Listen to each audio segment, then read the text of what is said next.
কই মাছ গলায় ঢুকে মৃত্যু হলো এক যুবকের। মৃত যুবকের নাম আজিজুর মোল্লা, বয়স 22, বাড়ি দক্ষিণ 24 পরগনা জেলার জয়নগর থানার অন্তর্গত তিলপি গ্রামে।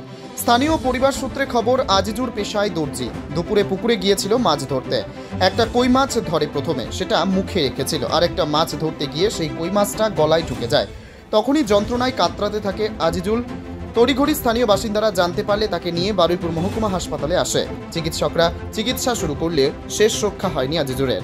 হাসপাতালেই তার মৃত্যু হয়। বারুইপুর থানার পুলিশ মৃতদেহটি উদ্ধার করে ময়নাতদন্তের জন্য পাঠায়। কি হয়েছে ওনার? কি হয়েছে? মাছ ধরতে গেছিল, একটা মাছ গালে রেখে আরেকটা মাছ ধরতে গেছিল। ধরতে গেলে ওই মাছটা গালে চলে যায়।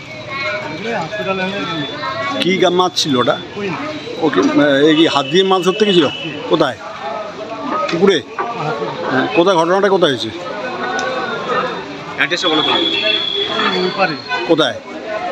ঘুরে বলা আমার বন্ধু বান্ধব হয়, অতটা চিনি না। নাম কি? যে তার নাম ঢোটা থেকে গোবিন্দপুর বলছি। গোবিন্দপুর। যে এ হয়েছে, নাম কি? তোমার বন্ধুর নাম কি? ওই তো আইজুল। কি নাম? আইজু। ওর বাড়ি কোথায়? এই ঘোষার ওপারে।